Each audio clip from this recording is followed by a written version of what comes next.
está evidente agora que o Brasil está sem governo. As pessoas que ficam buscando, as instituições não estão funcionando, as instituições não estão funcionando. Quem não está funcionando é o presidente da República. Existe uma instituição, Presidência da República, que obviamente, para um adequado funcionamento, depende de seu ocupante. Existe um funcionamento que é independente do ocupante, que é tudo que está no âmbito da Presidência da República, toda a burocracia racional legal lá existente. Existe uma burocracia racional legal weberiana lá existente. Ela funciona independente do presidente da República. Só que a Presidência da República não é só isso.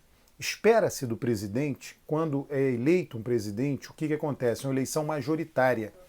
A eleição pode ser muito apertada. A eleição para a Câmara é uma eleição proporcional. Então, diferentes forças estão representadas na Câmara dos Deputados. Quem ganha e quem perde está representado na Câmara dos Deputados. Na Presidência da República não é assim que acontece. Quem perde está fora, quem ganha está dentro. Quem ganha leva 100% do cargo. E quem perde fica de fora, fica com 0% do poder de mando da Presidência da República. Então Bolsonaro está lá. Ele não tem, o que eu venho dizendo aqui, eu sou um analista, tá? Eu não sou um militante. As pessoas que esperam, eu vejo muitas críticas ao que eu falo nos comentários aí dos vídeos, né? São críticas de militantes. Não adianta você esperar, né? A crítica de militante ela não me atinge, né? Porque não é o meu ponto de vista. Se você quiser uma crítica que me atinja no sentido de me mover ao diálogo, é preciso que seja uma crítica de análise, não de militância, né? Como analista, eu entendo o militante da direita vai dizer a direita está certa em tudo e a esquerda está errada em tudo. O militante de esquerda vai dizer a esquerda está certa em tudo e a direita está errada em tudo. Eu não sou nenhuma coisa nem outra, né? Não é dois ladismos, não se trata disso, né? Eu tenho que, o meu ponto de vista, o ponto de vista que eu tenho que buscar assumir é um ponto de vista de dizer, olha, nós estamos num mundo que é plural, né? Neste mundo plural é inevitável você ter algum grau de ceticismo e o ceticismo indica o quê? Que tanto direita quanto esquerda tem coisas que fazem, que são úteis para o país, fazem, nem se trata nem de certo e errado. Tá? Eu não utilizo esses dois conceitos, né? Para avaliar o que defendem esquerda e direita. Não está certo nem errado, isso não existe. Só estou dizendo o seguinte, tem coisas que quando elas chegam ao poder, tanto esquerda quanto direita, elas executam de tal maneira que levam ao aumento do bem-estar da população. Uma faz isso de um jeito, outra faz isso de outro. O militante vai dizer, não, só a esquerda leva ao aumento de bem-estar, né? E o militante de direita vai dizer, não, só a direita leva ao aumento de bem-estar. Né? Eu não vou entrar nessa discussão, não espere isso de mim. Né? Se você faz essa afirmação do ponto de vista da análise, você tem que mostrar os dados, né, que mostram que o aumento de bem-estar só acontece em governos ou de direita ou de esquerda. Não existem esses dados. Então, para mim, a discussão se encerra aqui. Né? O que eu estou querendo, por que esse parêntese, por que esse preâmbulo? Né? Porque nós estamos com um governo de direita, governo de extrema direita. Né? Você espera que um governo de direita ou de extrema direita realize coisas... Não, o Fernando Henrique foi um governo de direita. Outro dia eu falei aqui, né, teve um cara que disse assim, você idolatra Fernando Henrique e Lula. Eu não idolatro ninguém. Né? O analista não idolatra ninguém. O analista não tem santos. Né? Como também não tem pecadores para o analista. Ele não tem ninguém que ele fique, né, digamos assim, venerando e nem atirando pedra em ninguém. Né? Ele vê o que aconteceu. O Fernando Henrique ele fez reformas no país que não foram desfeitas. Privatização da telefonia, privatização da siderurgia, foram reformas que tiveram resultado positivo para o país. Tudo tem negativo e positivo.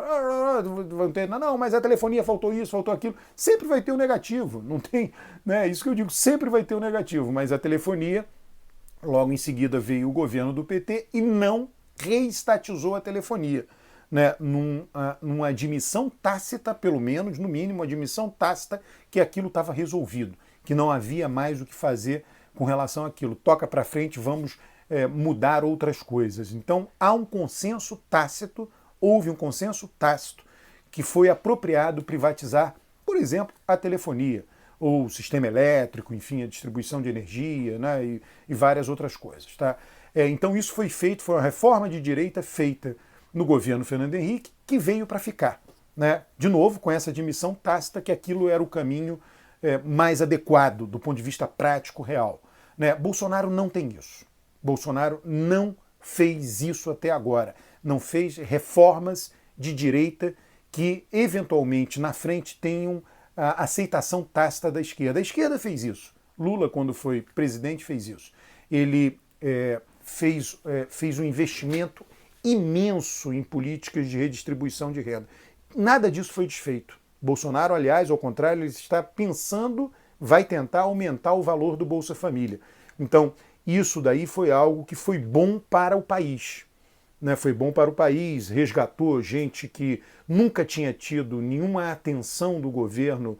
Né? Foram pessoas que secularmente, a gente sabe disso, né? Não tiveram suas famílias, não tiveram oportunidades educacionais. Diz, olha, pega esse pessoal, vamos redistribuir renda para esse pessoal com a contrapartida de que as crianças estarão na escola e a gente vai fornecer essa escola. Então aquilo ali foi importante para o país. E tanto é que não foi desfeito. Então a gente pode... Isso não tem idolatria de ninguém. Eu estou falando, olha, o que foi feito e o que foi mantido. O que foi feito, o que foi mantido. Por direita e esquerda. Né? Bolsonaro, ele não tem nenhuma realização. Não tem. Né? Reforma da Previdência, Fernando Henrique fez alguma, Lula fez uma importante reforma da Previdência do setor público, Bolsonaro foi lá e fez, né? Vai bater no muro, é insustentável do ponto de vista financeiro, você vai lá e faz. Os outros governos mais na frente terão que novamente reformar a Previdência. Isso é uma coisa dinâmica, né? Isso é uma coisa atuarial, um cálculo atuarial, isso não tem discussão, é uma coisa técnica, né? Que não tem jeito. Lula chegou lá e fez. Lula... quando ele tomou posse e a aprovação da reforma, o tempo que demorou foram 8 meses apenas. Né? Em 8 meses, Lula foi capaz de montar uma aliança parlamentar de reforma constitucional que reformou o sistema de previdência do funcionário público no Brasil. Tá? E isso foi relevante para o país.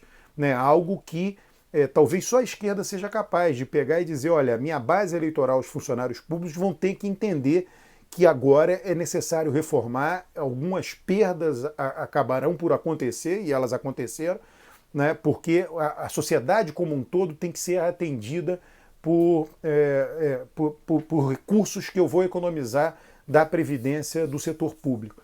E Bolsonaro é um desgoverno completo no sentido de que ele está aí há 4 anos, vai ficar 4 anos, Bolsonaro não sofrerá o impeachment, ele ficará 4 anos, imagino que ele venha a ser derrotado na eleição de 2022, sem fazer as reformas que a direita tradicionalmente faz e que não são desfeitas pela esquerda quando ela volta ao poder.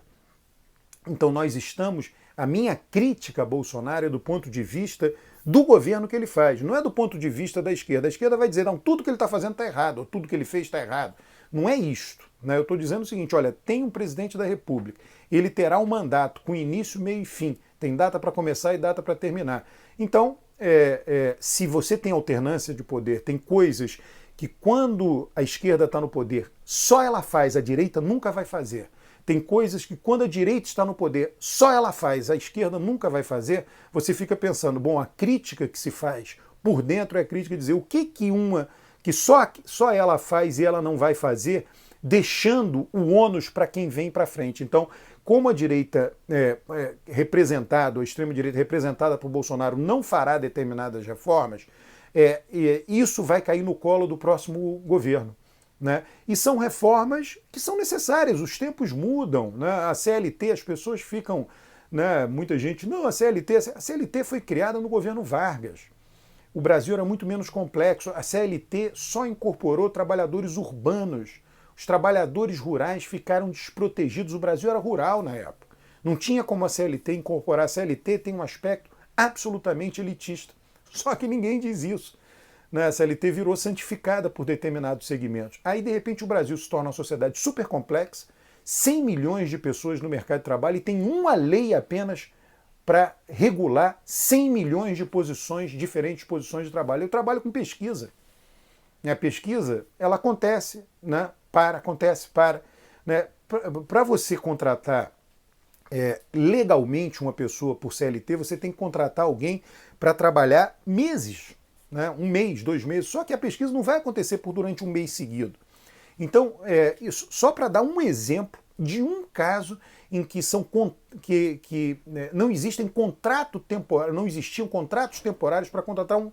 Então, o risco jurídico de uma empresa de pesquisa sempre foi imenso, enorme, né? Dificultando a atividade de pesquisa. Né? Você poderia ter uma reforma lá atrás, que nunca foi feita, né? Você dizer, ó, grandes princípios, todo mundo tem que ter 13º, todo mundo tem que ter hora extra, todo mundo. Você coloca os princípios, só que isso pode ser adaptado a determinadas circunstâncias. Vai haver o contrato de trabalho permanente mensal, vai haver o contrato semanal, vai haver. E esses princípios estarem inseridos ali, estarem calculados para aquele tempo de trabalho. Nunca ninguém propôs. Alguns segmentos disseram reforma toda a CLT ou acaba a CLT, outros dizem não, ela tem que ser mantida do jeito que ela está. Né? Quando, na verdade, havia um meio termo aí possível, né, desse conflito, dessa polêmica. Então, esse vídeo é para dizer o seguinte, nós estamos sem governo. Né? Vamos ficar 4 anos sem governo. Agora nós estamos em agosto, né, do ano que antecede a eleição, ou seja, 1 ano e pouco, 1 ano e 4, 5 meses, né, sem governo, mas já passou a maior parte do governo. Essa é a vantagem. Já se passaram mais de 2 anos, então agora resta menos para a ausência completa e absoluta de governo. Um grande abraço, muito obrigado por ter vindo até o final. Inscreva-se no canal, curta os vídeos, comente os vídeos.